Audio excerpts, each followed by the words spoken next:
Thank you very much. Thank you, everybody. It's a big day.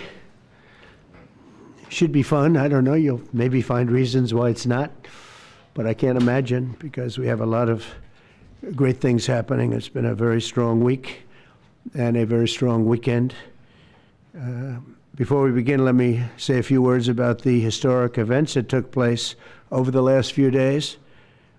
On Saturday, my administration helped broker a full and immediate ceasefire, I think a permanent one, between India and Pakistan, ending a dangerous conflict of two nations with lots of nuclear weapons. And they were going at it hot and heavy, and it was seemingly not going to stop. And I'm very proud to let you know that the leadership of India and Pakistan was unwavering, powerful, but unwavering in both cases, and having these, they really were, from the standpoint of having the strength and the wisdom and fortitude to fully know and to understand the gravity of the situation. And we helped a lot. And we helped also with trade. I said, come on, we're going to do a lot of trade with you guys. Let's stop it. Let's stop it. If you stop it, we're doing trade. If you don't stop it, we're not going to do any trade. People have never really used trade the way I used it. That I can tell you. And all of a sudden they said, I think we're going to stop. And they have. And they did it for a lot of reasons, but trade is a big one. We're going to do a lot of trade with Pakistan. We're going to do a lot of trade with India. We're negotiating with India right now. We're going to be soon negotiating with Pakistan. And we stopped the nuclear conflict. I think it could have been a bad nuclear war. Millions of people could have been killed, so I'm very proud of that. I also want to thank Vice President Vance and Secretary of State Rubio for their work and efforts. They worked very hard on that. We also, as you know, created a situation where the Houthis, for the first time ever, have ceased firing, and they've let it be known that they're not going to be firing at American ships anymore, not going to be firing at Americans anymore. This was a heavy barrage that lasted for approximately 50 days. And as you know, they've been in war essentially for forever. But over the last 10 years, they've been very difficult for other countries. Nobody was able to do what we did. But they stopped, and we take their word for it. Their surrogates and them directly said, we don't want to do this anymore. And so we were satisfied with that. In addition, yesterday we achieved a total reset with China after productive talks in Geneva. Both sides now agreed to reduce the tariffs imposed after April 2nd to 10% for 90 days as negotiators continue on the larger structural issues. And I want to tell you that a couple of things. First of all, that doesn't include the tariffs that are already on, that are our tariffs, and it doesn't include tariffs on cars, steel, aluminum, things such as that, or tariffs that may be imposed on pharmaceuticals, because we want to bring the pharmaceutical businesses back to the United States, and they're already starting to come back now based on tariffs. Because they don't want to pay 25, 50, or 100% tariffs, so they're moving them back to the United States. I spoke to Tim Cook this morning, and he's going to, I think, even up his numbers, $500 billion. He's going to be building a lot of plants in the United States for Apple, and we look forward to that. I really do look forward to that. But the talks in Geneva were very friendly. The relationship is very good. We're not looking to hurt China. China was being hurt very badly. They were closing up factories. They were having a lot of unrest. And they were very happy to be able to do something with us. And the relationship is very, very good. I'll speak to President Xi maybe at the end of the week. We have some other things we're doing. But one of the biggest things that we're doing, and I don't know if people realize this, but we made a great deal with China, a great trade deal, but it was a much bigger deal originally, and then they canceled it right in the last day. Some of you faces I remember were there when that happened. I remember you. And we had a deal where they opened up their country to trade with the United States. And they took that away at the last moment, and then I canceled the whole thing. And then 6 months later, we ended up doing a smaller deal. But it was a big deal. It was $50 billion worth of product that they were going to purchase from our farmers, et cetera. And we agreed to that. People thought it was 15 because they were doing 15. We made it 50 because I misunderstood the 15. I said, you got to get 50. Because when I asked, if you remember the story, when I asked, what are we doing with them? My Secretary of Agriculture at the time, Sonny Perdue, said, sir, it's about 15 billion and we're asking for 15. And I thought he said 50. So I said, so they came back with the deal at 15. And I said, no way, I want 50. Because you said 50. They said, sir, we didn't say that. Anyway, bottom line, I said, go back and ask for 50, and they gave us 50. And they were honoring the deal. And we would call them up a lot for the corn and for the wheat and for everything. They were honoring the deal. And then when Biden got in, they no longer honored the deal. There was nobody to call. I would call on an average of once every 2 weeks to say, come on, you have to speed it up a little bit. And our farmers were doing great. I said to them, buy more land and bigger tractors, if you remember. That's what happened. But the deal was a very good deal. But the best part of the deal was that we opened up China. China agreed to open itself up to American business to go in. And it would have been a great thing, I think, for China. They would be able to see things that they haven't seen. They would be able to buy products that they had never been able to buy. Would have been great for American business. I think it would have brought unity between China, better unity between China and the United States. And the bottom line is that they canceled it the last day. We were all set to sign it, and then I went a little bit angry. I got a little angry. I said they canceled the deal. The deal was done. It was all ready to be signed, and people went over. They came back to me, sir, they don't want to sign the opening up China. Well, the biggest thing that we're discussing is the opening up China, and they've agreed to do that, but it's going to take a while to paper it. You know, that's not the easiest thing to paper. But that's the single, I think, to me, some people would disagree. Some people would say we're getting a lot of money with tariffs or whatever, but, you know, especially when you add what we already have. Because remember, we're already getting the 50% on steel and different things. That's not included in these numbers, so you can add that. But the biggest thing to me is the opening up. I think it would be fantastic for our businesses if we could go in and compete with China. It would be a lot of jobs for China. It would be, I think, at a time when they can frankly use the jobs. And that's what we're talking about. So that's a very, very important element to add. So when Scott, I watched him speak the other day, and I think he didn't want to say it, but I said, it's okay to say it. Look, if we don't get it, we don't get it. But if we don't get it, it won't be a positive thing. But if we do get it, I think it's maybe the most important thing to happen. Because if you think about it, we opened up our country to China. They have very few restrictions. And they didn't open their country to us. Never made sense to me. It's not fair. And they've agreed to open China, fully open China. And I think it's going to be fantastic for China. I think it's going to be fantastic for us. And I think it's going to be great for unification and peace. China will also suspend and remove all of its non-monetary barriers. They've agreed to do that. Well, they're very numerous. But again, to me, the biggest thing that came out of that meeting is they've agreed. Now we have to get it papered, but they've agreed to open up China. It's going to be great for everybody. And third, I'm very happy to announce that Idan Alexander, an American citizen who until recently most thought was no longer living, thought was dead, is going to be released in about 2 hours, actually. And he's going to be released before the eyes of Steve Witkoff, who has done a fantastic job. I know a lot of people, they have a lot of talent. I know Steve had a lot of talent.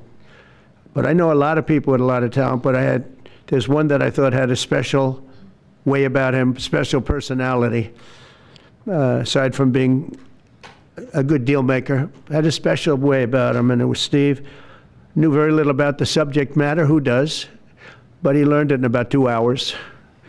And he's been fantastic. So I want to just thank Steve. But they're going to be releasing Idan in about 2 hours from now, or sometime today, let's say. And again, they thought he was dead just a short while ago. His parents are so happy. They're so happy.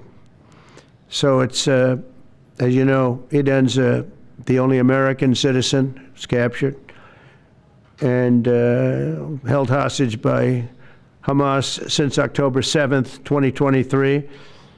And he's coming home to his parents, which is really great news. I mean, to me, it's big news. They thought he was dead. So that's that. So we'll be heading there, and we'll be seeing 3 primary countries. You know all about that: Saudi Arabia, UAE, Qatar. On Thursday's meeting with Russia and Ukraine is very important. I was very insistent that that meeting take place. I think good things can come out of that meeting. Stop the bloodshed of the horrible. It's a bloodbath. But that 5,000 more, it's really much more, I'm trying to be conservative, more than 5,000 soldiers. Russian, they're not American soldiers, they're from Russia, they're from Ukraine, but they're people. They're human souls, and they're being killed at levels that we haven't seen since the Second World War. And it's every week. A lot of drone fighting. It's a whole new form of warfare, and it's violent and vicious. And so that's it. I'd like to go back to China just for a second. They're very heavy on the fentanyl. We're charging them, as you know, 20% for the fact that they send fentanyl into our country. And they've agreed that they're going to stop that. And, you know, they'll be rewarded by not having to pay, you know, hundreds of billions of dollars in tariffs. So the fentanyl should stop. It comes from China. It's amazing. And comes through our southern border, comes through our northern border too, comes through Canada, and comes through our southern border, much more through the southern border. But so that's a very important subject to me, because everybody in this room has lost friends or people that have family members that have died of fentanyl. So there's a big incentive for China to stop, and I take them at their word. They're going to work on that, I think, very hard. And one thing, when they work on something, they get it done. So now I'm about to depart on a historic visit. Some of you are going with us to, as I said, Saudi Arabia, Qatar, and United Arab Emirates. Before I do, I'll sign one of the most consequential executive orders in our country's history. I don't think there's ever been anything signed like this, certainly not with respect to health care, nothing even close. I'm delighted to be joined on this occasion by Secretary of Health and Human Services Robert F. Kennedy Jr., who is doing a really good job, I have to tell you that. CMS Administrator, a friend of mine, Dr. Mehmet Oz, who is an amazing guy. You know, I was telling Bobby before, Oz had a very successful show, but it hurt his reputation. Because when you're in show business, it hurts your reputation a little bit. It's good for you, but in terms of professionalism and being a doctor, it sort of hurts your reputation. This guy went to the best schools, was the best, I mean, top of the line. Then he did a television show, became a success, made a lot of money, all that stuff, but it sort of hurt him. And you know who I compare that to? I hate to say this, but a special woman, Jeanine Pirro. She was the toughest, smartest DA, maybe in our countries, in our cities and states history, New York.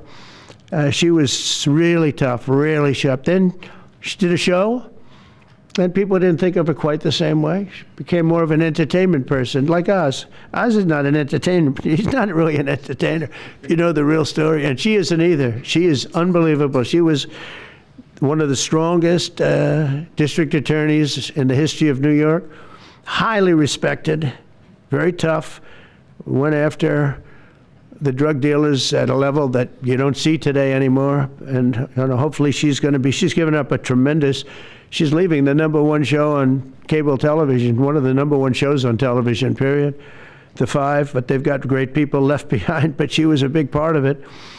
And so I equated to that. Jeanine Pirro is unbelievable.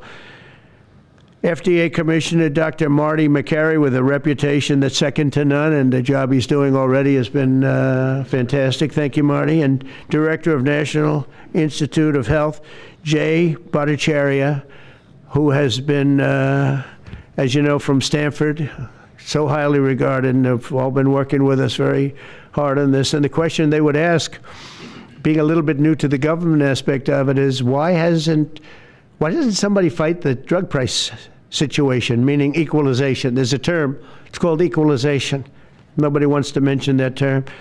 And I'm not knocking the drug companies. I'm really more knocking the countries than the drug companies, because they're forced to do things. But the drug lobby is the strongest lobby in this country, they say, the drug lobby.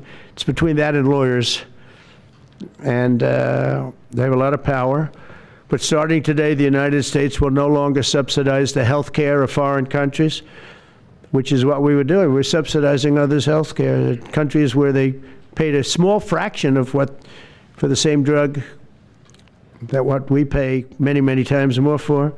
And we'll no longer tolerate profiteering and price gouging from Big Pharma. But again, it was really the countries that forced Big Pharma to do things that, frankly, I'm not sure they really felt comfortable doing. But they've gotten away with it, these countries. European Union has been brutal. And the drug companies actually told me stories. It was just brutal how they forced them. And European Union suing all our companies, Apple, Google, Meta. They're suing all of our companies. They end up, they have judges that are European Union-centric, and they get rewarded $15 billion, $17 billion, $20 billion, and they use that to run their operation. Not going to happen any longer, that I can tell you. So what's been happening is we've been subsidizing other countries throughout the world, not just in Europe, throughout the world. European Union was the most difficult, from what I understand. I mean, I'll tell you a story. A friend of mine who's a businessman, very, very, very top guy. Most of you would have heard of him. A highly neurotic, brilliant businessman, seriously overweight, and he takes the fat shot drug. And he called me up, and he said, President, he calls me, he used to call me Donald, now he calls me President, so that's nice respect. But he's a rough guy, smart guy, very successful, very rich. I wouldn't even know how we would know this, but because he's got comments. President, could I ask you a question? What? I'm in London, and I just paid for this damn fat drug I take. I said, it's not working. He said, I just paid $88. And in New York, I pay $1,300. What the hell is going on? He said, so I checked, and it's the same box, made in the same plant, by the same company. It's the identical pill that I buy in New York. And here I'm paying $88 in London.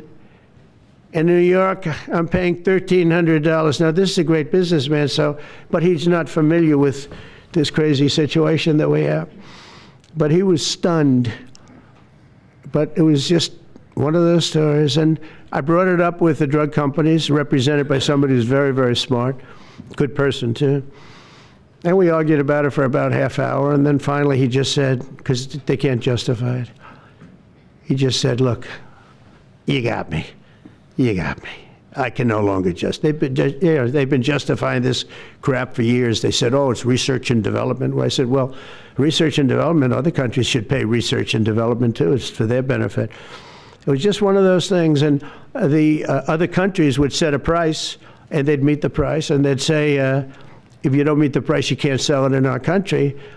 I said, well, then you walk away, and they'll call you back and they'll sell it in the country. But now they'll have to do that.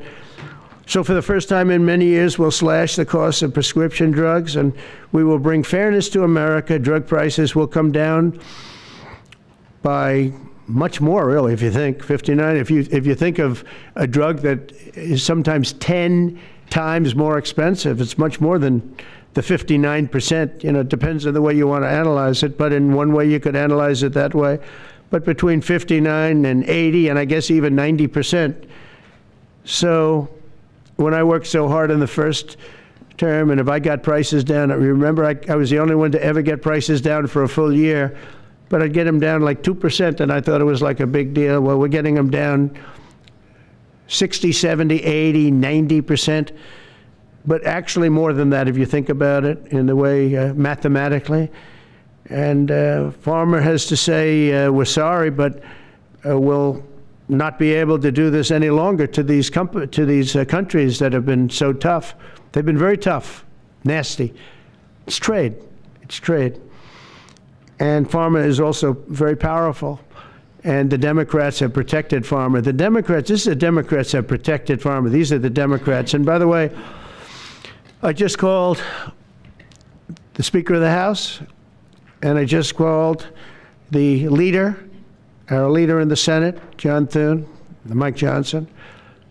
Spoke to both of them. I said, when you score, you're going to have to score two things. You're going to have to, number one, score that hundreds of billions of dollars of tariff money is coming in. But even bigger than that, you're going to have to score that your cost for Medicaid and Medicare and just basically pharmaceuticals and drugs is going down at a level that nobody has ever seen before. It'll pay for the Golden Dome. I see the Golden Dome is there, see? That'll easily pay for the Golden Dome. And we'll have a lot of money left over. We need the Golden Dome, by the way, in this world. Although this world's a lot safer today than it was a week ago, and a lot safer than it was 6 months ago. We had people that had no clue what they were doing. So today Americans spend 70% more for prescription drugs than we spent in the year 2000. Think of that. Our country has the highest drug prices anywhere in the world by sometimes a factor of 5, 6, 7, 8 times. It's not like they're slightly higher. They're 6, 7, 8 times. There are even cases of 10 times higher. So that you go 10 times more expensive for the same drug, that's big numbers. Even though the United States is home to only 4% of the world's population, pharmaceutical companies make more than 2/3 of their profits in America. So think of that. With 4% of the population, the pharmaceutical companies make most of their money, most of their profits from America. That's not a good thing. Now, I think, by the way, I have great respect for these companies and for the people that run them. I really do. And I think they did one of the greatest jobs in history for their company, convincing people for many years that this was a fair system. And nobody really understood why, but I figured it out. For years, pharmaceutical and drug companies have said that research and development costs were what they are, and for no reason whatsoever. They had to be borne by America alone. Not anymore, they don't. This means American patients were effectively subsidizing socialist healthcare systems in Germany, in all parts of the European Union. They were the toughest of all. They were nasty. And I see that. I see that with trade, too. European Union is in many ways nastier than China, okay? And we've just started with them. Oh, they'll come down a lot. You watch. We have all the cards. They treated us very unfairly. They sell us 13 million cars. We sell them none. They sell us their agricultural products. We sell them virtually none. They don't take our products. That gives us all the cards, and very unfair. So they're going to have to pay more for health care, and we're going to have to pay less. That's all it is. And believe it or not, because it's really the world we're talking about, not just the European Union, but because it's the world, the numbers are for the healthcare company not as bad as you would think. They'll make the same. I think the healthcare companies should make pretty much the same money. I really don't believe they should be affected very much, because it's just a redistribution of wealth. It's a redistribution where it could be the same top line, but it's going to be distributed differently. Europe's going to have to pay a little bit more. The rest of the world's going to have to pay a little bit more, and America's going to pay a lot less. Again, because it's a much smaller population than when you think of the whole world. So basically what we're doing is equalizing. There's a new word that I came up with, which I think is probably the best word. We're going to equalize. where we're all going to pay the same. We're going to pay what Europe's going to pay. We're going to all pay. Now, there may be some countries in dire need, and I would be willing to sacrifice that, but and help them. But it's called most favored nation. We are going to pay the lowest price there is in the world. We will get whoever is paying the lowest price. That's the price that we're going to get. So remember that. So we're no longer paying 10 times more than another country. Whoever is paying the lowest price, we will look at that price and we will say that's the price we're going to pay. Most favored nations. That's what it is.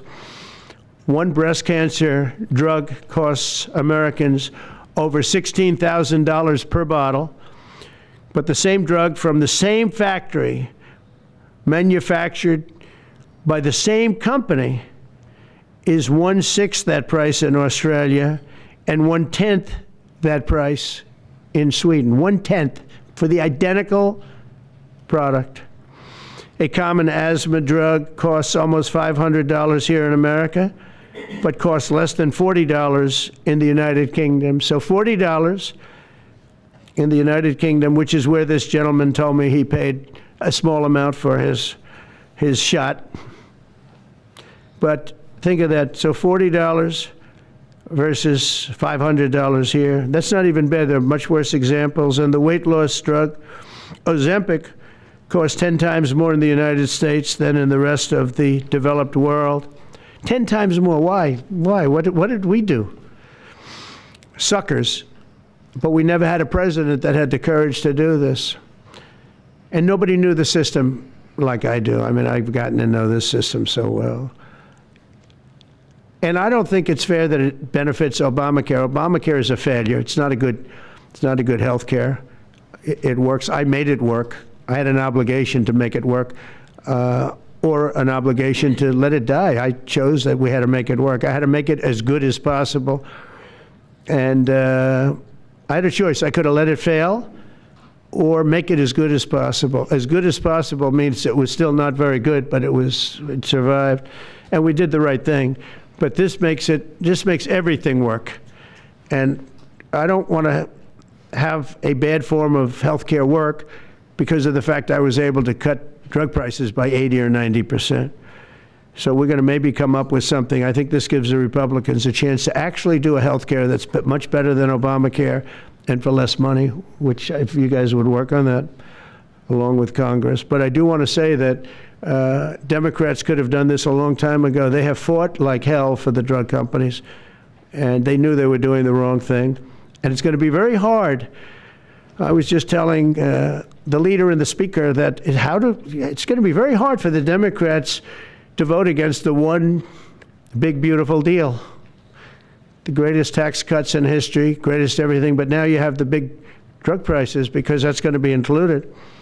It makes that whole situation different from a scoring standpoint. I just told them, I called them up about this. I said, I'm going to do something that's going to be very monumental, and you're going to be scoring.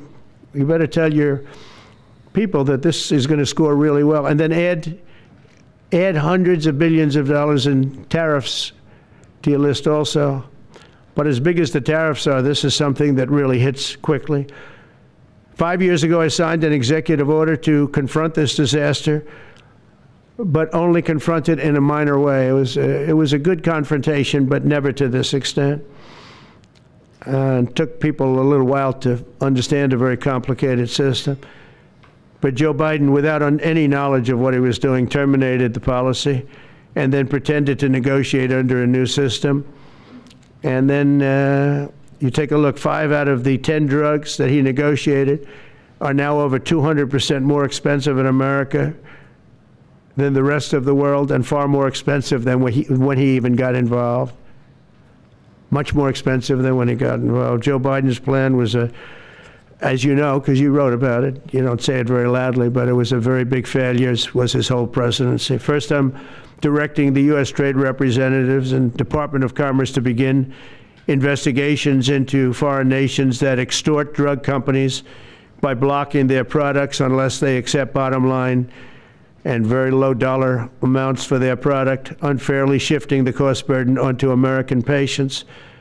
And we'll be taking a look at that very strongly. The biggest thing we're going to do is we're going to tell those countries, like those represented by the European Union, that, that game is up, sorry.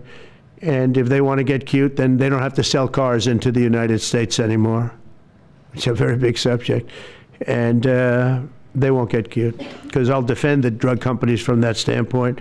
They were given a price by the European unions and other countries. This is what you do. This is what we're going to pay. We're not going to pay any more. Let America pay the difference, because there was a big shortfall. Let America pay it. And that's what we did, but we're not doing it anymore. Next, my administration will secure what we're calling most favored nations drug pricing. The principle is simple. Whatever the lowest price paid for a drug in other developed countries, that is the price that Americans will pay. And we're using the term other developed countries because there are some countries that need some additional help, and that's fine. I think that's very good.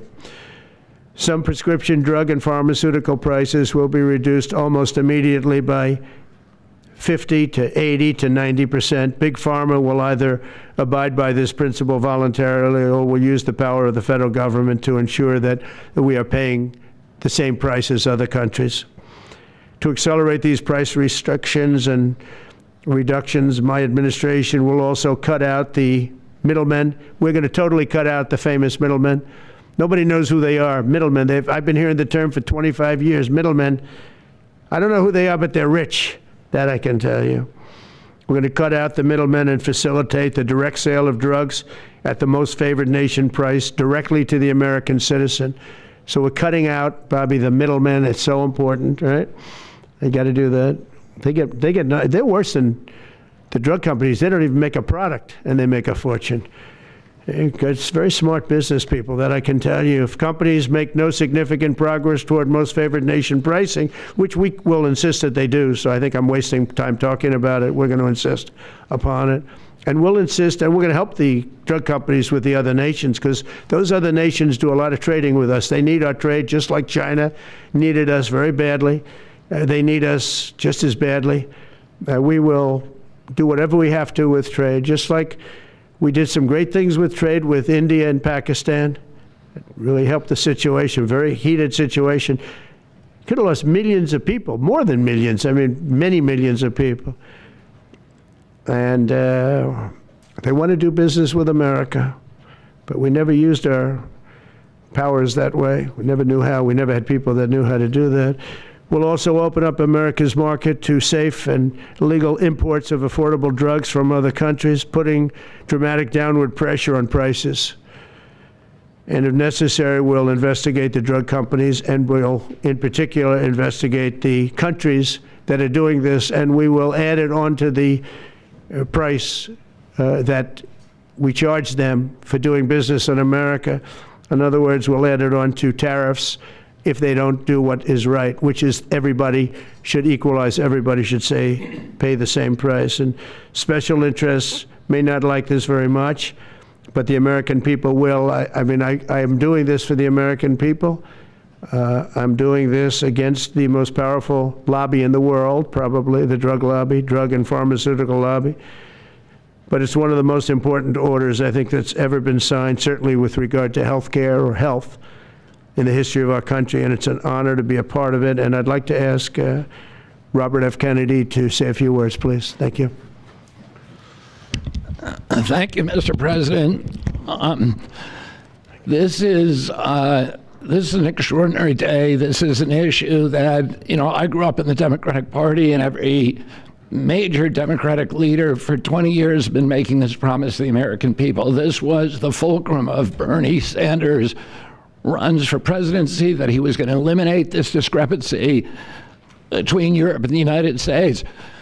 But as it turns out, none of them were doing it. It's one of these promises that politicians make to their constituents, knowing that they'll never have to do it. And the reason they'll never have to do it is because they know that Congress is controlled in so many ways by the pharmaceutical industry. There's at least one pharmaceutical lobbyist for every congressman, every senator in Capitol Hill, and every member of the Supreme Court. By some estimates, 3. Pharmaceutical companies, the industry itself spends 3 times what the next largest lobbyist spends on lobbying. So this was an issue that people talked about, but nobody wanted to do anything because it was radioactive. They knew you couldn't get it by Congress. We now have a president who is a man of his word, who has the courage. President Trump was taking money from the pharmaceutical industry too. I think they gave you $100 million. Yeah. But he can't be bought, unlike most of the politicians in this country. And he is standing here for the American people. I don't know what, there's writers like Lord Elizabeth Warren or Robert Reich who are saying that President Trump is on this side of the oligarchs. There has never been a president more willing to stand up to the oligarchs than President Donald Trump. And I'm very, very proud of you, Mr. President, for your courage, I'll say, because I don't want to be crude, your intestinal fortitude, your stiff spine, and your willingness to stand up for the American people. We have 4.2% of the world's population. Our country represents 75% of the revenues for pharmaceutical companies. We spend in our country $1,126 per capita on drugs. In Britain, they spend about $240. They spend 1/5 of what we do. And this is true across Europe. And the drug companies, Europeans, if you ask them, it made no sense what they were saying. America has to pay for this innovation or it's not going to happen. President Trump is saying to our European partners is you got to raise the amount that you're paying for those drugs and pay for your share of the innovation. That the United States is no longer subsidizing that. If the Europeans raise the price of their drugs by just 20%, that is $10 trillion. That can be spent on innovation, and the health of all people all across the globe is going to increase because we're going to have better products. So I'm just so grateful to be here today. I never thought that this would happen in my lifetime.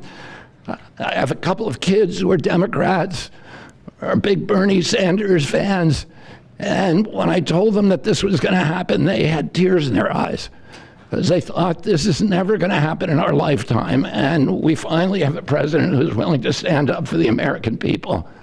Thank you, and Dr. Oz. Thank you, Secretary Kennedy. This is the most powerful executive order on pharmacy pricing and healthcare ever in the history of our nation.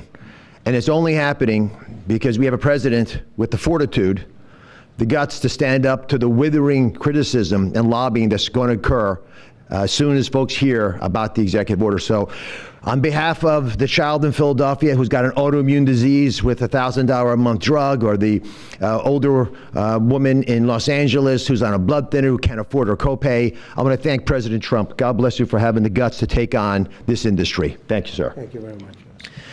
So let's talk about the details a little bit. And this is primarily about equalization, as President Trump said. It's about fairness. Think of NATO as a metaphor. When President Trump said, you've got to pay a little more so it makes sense for all of us, they came up.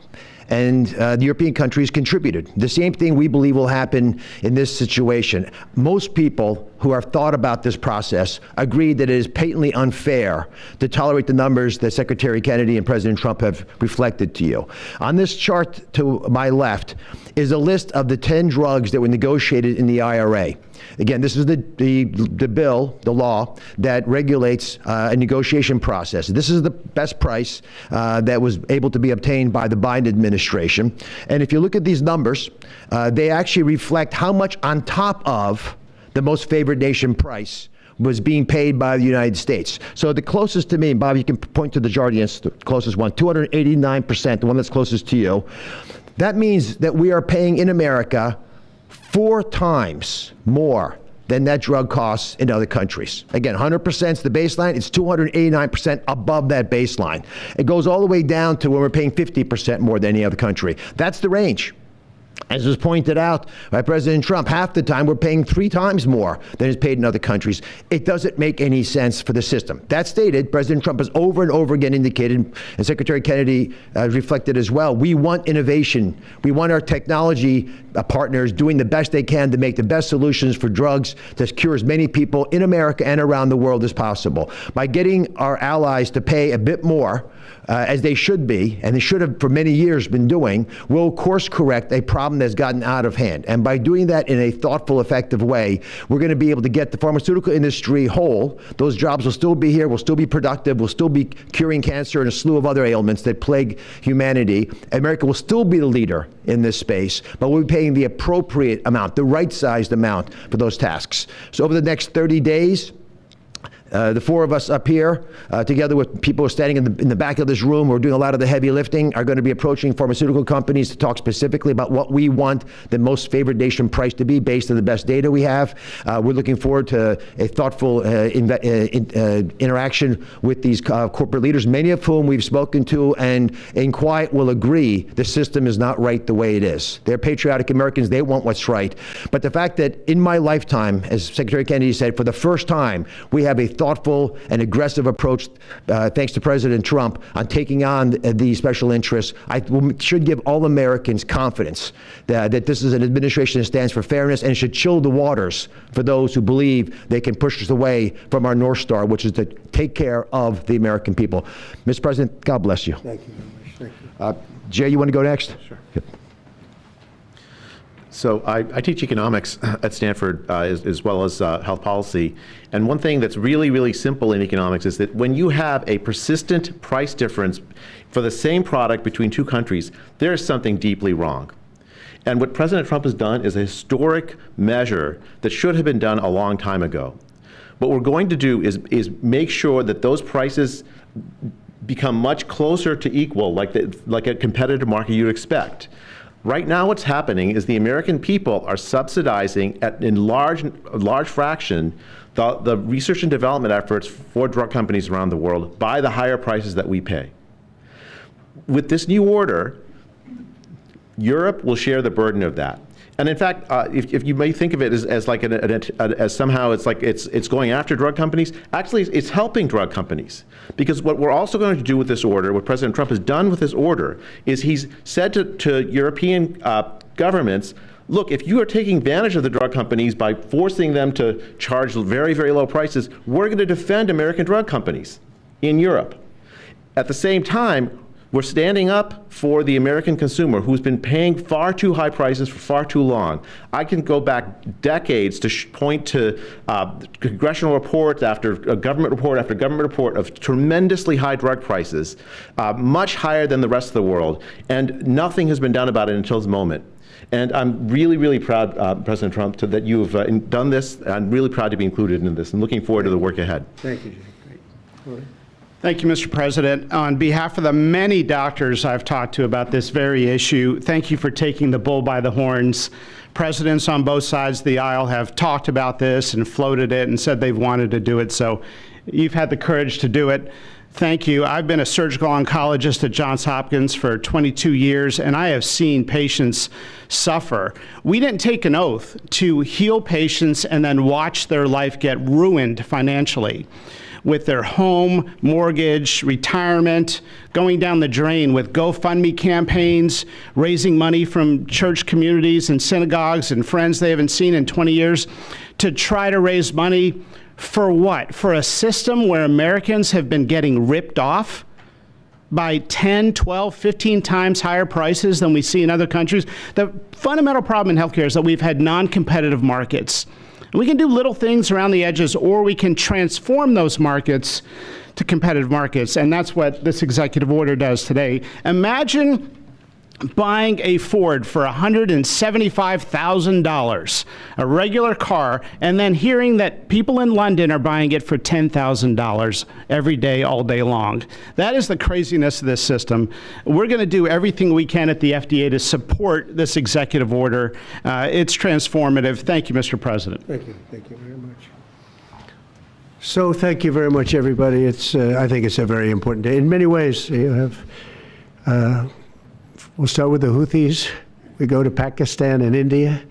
We go to what we did with China, the trade deal, and with UK. And by the way, many other deals are coming in very much. At a certain point, we'll just set the price because we know where we are. But we'll just set the price. But world trade is going to be terrific, and our country is going to be making a lot of money. Taxes are going to go down. Taxes are going to go down very, very substantially. But you look at all of the things that we've done, and now today I'm heading over. We'll see what we're going to do with respect to Iran. I think you have very good things happening there, too, by the way. I think they can't have a nuclear weapon, but I think that they are talking intelligently. We're in the midst of talking to them, and they're right now acting very intelligent. We want Iran to be wealthy and wonderful and happy and great, but they can't have a nuclear weapon. It's very simple. So I think they understand that I mean business, and I think they're being very reasonable thus far. And don't underestimate Thursday in Turkey. President Erdogan is going to be a great host, and we are doing some work with him having to do with Syria, too, by the way. We're going to have to make a decision on the sanctions, which we may very well relieve. We may take them off of Syria because we want to give them a fresh start. But President Erdogan's asked me about that. Many people have asked me about that because the way we have them sanctioned, it doesn't really give them much of a start. So we want to see if we can help them out. So we'll make that determination. But I think you're going to have maybe a good meeting. You have the potential for a good meeting, that a meeting wasn't going to take place. I insisted that that meeting take place. And it is taking place. And I think you may have a good result out of the Thursday meeting in Turkey between Russia and Ukraine. And I believe the two leaders were going to be there. I was thinking about flying over. I don't know where I'm going to be on Thursday. I've got so many meetings. But I was thinking about actually flying over there. There's a possibility of it, I guess, if I think things can happen. But we got to get it done. We got to save 5,000 lives a week. 5,000 lives is really more than that. It's worse than that. And when you see and you don't want to see it, but when you see the satellite photographs of the battlefield with arms and legs and heads all over the place, separated by 30 yards from bodies, doesn't make sense. Doesn't make sense. So we're working very hard to see if we can end that bloodbath. Okay, there shouldn't be too many questions. It's been covered pretty well. Mr. President, thank you for taking questions. Two quick ones for you, starting on trade. If a longer-term deal is not reached with China at the end of these 90 days, can the American people expect those tariffs to go back up to 145%? No, but they would go up substantially higher. And then on, you know, at 145, you're really decoupling because nobody's going to buy.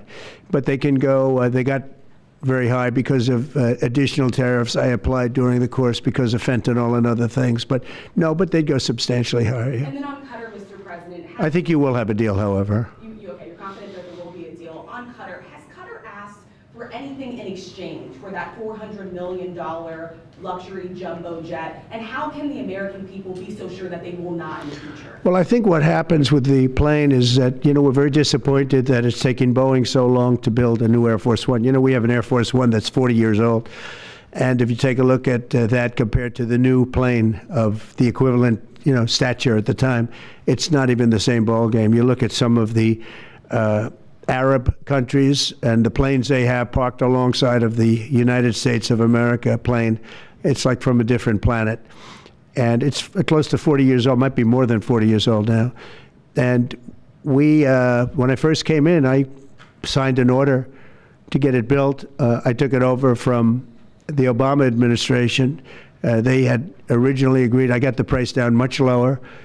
And then when the election didn't exactly work out the way that it should have, a lot of work was not done on the plane because a lot of people didn't know. They made change orders that were so stupid, so ridiculous. And it ended up being a total mess, a real mess. And when I came back, I said, by the way, what's going on with the Boeings that are coming in? Well, sir, they're way behind. And they are. They're way behind. They were way behind. Another mess that I inherited from Biden. And it's going to be a while before we get them. And I think Qatar, who we've helped them a lot over the years in terms of security and safety. I think they end very, very nicely, and I have a lot of respect for the leadership and for the leader, Qatar. And I think they knew about it because they buy Boeings. They buy a lot of Boeings. And they knew about it, and they said, we would like to do something, and if we can get a 747 as a contribution to our Defense Department to use during a couple of years while they're building the other ones, I think that was a very nice gesture. Now, I could be a stupid person and say, oh, no, we don't want a free plane. We give free things out. We'll take one, too. And it helps us out. Because, again, we're talking about, we have 40-year-old aircraft.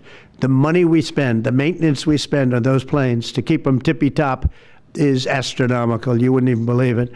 So I think it's a great gesture from Qatar. I appreciate it very much. I would never be one to turn down that kind of an offer. I mean, I could be a stupid person and say, no, we don't want a free, very expensive airplane.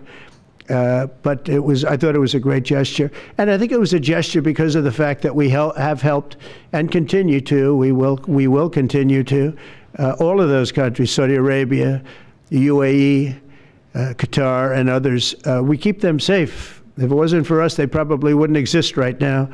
And I think this was just a gesture of good faith. And I don't get it. Someday it'll be like Ronald Reagan. They decommission them. You know, they get to a certain age, they decommission them. It'll go to my library. They're talking about going to my library in years out. But I thought it was a great gesture. And it's something that was done by Ronald Reagan. They actually decommissioned the plane, and he put it in his library. And it actually has made the library, I think, a Boeing 707. It's actually made the library more successful. So it was good. Do you plan to use the plane after you leave office? No, I don't. No, it would go directly to the library after I leave office. I wouldn't be using it. No. Mr. President, on the hostage, you said that the release of the American hostage, Adam Alexander, is a step in good faith to end this war. Do you expect any progress or perhaps announcement on ceasefire during your trip to the Middle East? We hope that we're going to have other hostages released too, as you know. So when I met with the hostages 3 weeks ago that were there for quite a while, you remember the 10 people that came in, mostly young people, 1 or 2 were a little bit older. They were explaining the trials and tribulations. I mean, they went through hell. And I said, how many are there? They said 59. I said, that's a lot. I didn't realize, because we got a lot out. You know, we got a lot of hostages out, I think you will acknowledge. They said 59, but then they said, they followed that up by saying 59, of which 24 are living, the rest are dead. But the people whose son, mostly son, I think 1 daughter in this case, but mostly sons are there, or husbands are there, those people want the dead bodies as much as they want the live body. I have a mother that calls me, but came up to me when I first met her, and she said, sir, please get my son out. He's dead, but they have his body. And I asked her about that, and it's as though he were alive. The level of wanting that body back is the same. It couldn't be any more, as though he were alive. So, you know, getting the bodies back is very important. That could be a thing having to do with the religion. It could be same. I was amazed at the level of importance. It's the same as if the son or husband or whatever was alive. So they said 59. In fact, they came in with a number 59 written out on like a sign on their chest. But they came to thank me for getting them out. And I said, what does the 59 mean? They said, well, that means there are 59 people. But then they said, but 24 are living. Now it's 21. The number's 21. So now it's actually, we'll get Eitan today. We think we're getting him today. So it's 20. So they have 20 live hostages there. The rest are dead bodies. Mr. President, are you open to negotiating your tariffs on cars, steel, and aluminum with China or any other country? Well, we're not even talking about that. We're bringing the car business back into this country. We have commitments, and not only commitments, they've already started construction on many plants. They've left Mexico in a few cases. In a few cases, they've left Canada. They're not going to build in Canada. They're going to build here because we have the market, and the tariffs have been amazing. The election and the tariffs. November 5th was a big day, and on top of that, of course, you wouldn't have the tariffs without the election, I guess, if you look at it. But we have at least 11 committed massive car factories that are going to be built, that are in the process of being built. And some are going through, some have actually started. We also have renovations of existing factories where they weren't utilizing the full factory from years gone by, and now they're under full renovation. They'll be opening up full factories in a very short period of time. Our car industries, I think we're going to have the #1 industry. You know, if you look at Japan and these others, they do tremendously with cars, and they can do that too. But you know, if they want to sell cars in the United States, they're going to have to build factories in the United States, because I'm interested in cars for the United States. Now, one other thing is, in our tax bill, we're giving not only no tax on tips, no tax on Social Security, no tax on overtime, but also we're going to get a deduction for people that borrow money to buy a car if it's made in America. If it's not, we have no interest. On the meeting between President Putin as well as President Zelensky, if President Putin doesn't show up to these talks in person in Turkey, will you join Europe in putting higher sanctions on If I felt it would be important toward getting the deal done, I'm the one that insisted on the meeting. They couldn't get a meeting because one said ceasefire, one said no ceasefire, was going back and forth. I said, look, at this point, we got to stop it. Just go to the meeting. The meeting's been set. Go to the meeting on Thursday. And if I thought it would be helpful, I don't know where I'm going to be at that particular point. I'll be someplace in the Middle East, but I would fly there if I thought it would be helpful. Yeah, please. Refugees. I want to ask you about South African refugees. Dozens of Afrikaners who claim discrimination in their home country are heading to the United States, Right. where your administration is going to welcome them as refugees. Now, this comes as you halted virtually all refugee admissions for people fleeing famine and war from countries like Sudan and the Democratic Republic of Congo. Why are you creating an expedited path into the country for Afrikaners but not others? Because they're being killed, and we don't want to see people be killed. Now, South Africa leadership is coming to see me, I understand, sometime next week. And, you know, we're supposed to have I guess a G20 meeting there or something, but we're having a G20 meeting. I don't know how we can go unless that situation's taken care of, but it's a genocide that's taking place that you people don't want to write about, but it's a terrible thing that's taking place, and farmers are being killed. They happen to be white, but whether they're white or black makes no difference to me, but white farmers are being brutally killed, and their land is being confiscated in South Africa, and the newspapers and the media, television media doesn't even talk about it. If it were the other way around, they'd talk about it. That would be the only story they'd talk about. And I don't care who they are. I don't care about their race, their color. I don't care about their height, their weight. I don't care about anything. I just know that what's happening is terrible. I have people that live in South Africa. They say it's a terrible situation taking place. So we've essentially extended citizenship to those people to escape from that violence and come here. Yeah. Please. Mr. President, thank you. Are you letting China off the hook for these 90 days, and do you really believe that they will follow through with non-tariff barriers and remove those? Non-monetary tariffs, yeah. Yeah, I think they're going to follow through. I think they want it very badly. I think they want the deal very badly. Again, this doesn't include the steel tariffs that I put on a long time ago that Biden tried to get off, but he couldn't get them off because it was too much money. You know, I took in hundreds of billions of dollars from China, what a lot of people don't know, but we put on the tariffs originally. And if I didn't do that, we wouldn't have a steel industry today. Now we have a thriving steel industry. It'll be thriving much more with what we're doing because this is the next level. But it doesn't include that, doesn't include cars, doesn't include pharmaceuticals when we do that. And the reason we're doing that will be to get them to come back in the country. You know, there are, again, I always say it because a lot of people forget, but if a company like Eli Lilly, which is making a massive investment in the United States right now. They're building many, many plants. They've already started like 7 of them, many plants, but they are not going to be tariffed. There's no tariff cost. So they're all doing that. They're all coming back to the United States. I mean, I'll tell you what, I hope I get the benefit of watching this because, as president, because, you know, it takes a little while to do this stuff. and we're doing it early in the administration.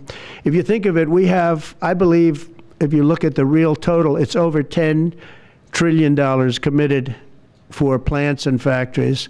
Other administrations haven't had $1 trillion over a 4-year period, even over an 8-year period.